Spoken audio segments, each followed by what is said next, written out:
মুসা নবী একদিন আল্লাহর কাছে কয়, আল্লাহ ফেরাউন এত জ্বালান জ্বালায়, তুমি কি ফেরাউনকে গজব দিয়া ধ্বংস করতে পারো না? আমার আল্লাহ কয়, মুসা আমি ফেরাউনকে 4টা কারণে গজব দেই না। কয় কারণে? ফেরাউনকে 4টা কারণে গজব দেই না। 1 নম্বর কারণ হলো রে মুসা, সারাদিন ফেরাউন বলে আমি খোদা, আর রাত যখন হয়ে যায় জঙ্গলে যায় করলাম আমি জানি তুমি খোদা, আমি খোদা না, কিন্তু আমার মানুষ খোদা কইলে ভালো লাগে, খোদা কইলে ভালো লাগে। প্রভু তাই তুমি বিরক্ত হইয়া আমার উপর গজব দিও না।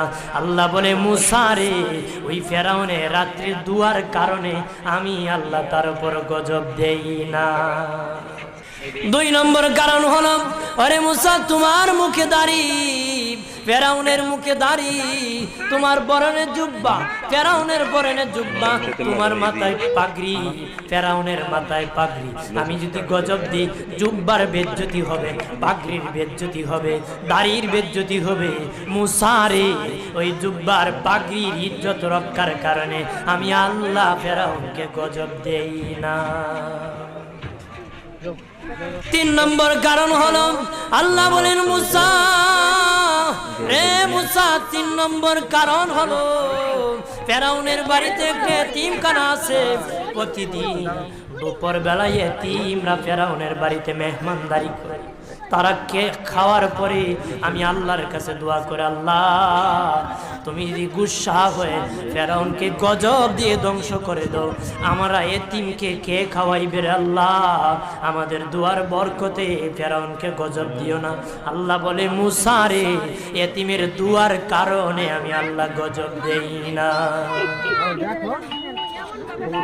4 নম্বর কারণ, আল্লাহ বলেন, মুসা ফেরাউনের একটা মাছ বিদ্ধ, হাঁটতে পারে না, ফেরাউন নিজ হাতে নিয়ে গোসল করা, নিজ হাতে মায়ের শরীরে তৈল লাগায় দেয়, নিজ হাতে ফেরাউন খাওয়ায় দেয়।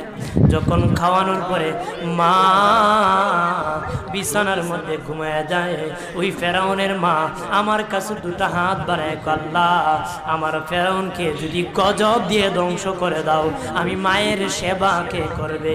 আল্লাহ বলেন, মুসা রে ফেরাউনের মায়ের দুয়ার কারণে আমি আল্লাহ গজব দেই না।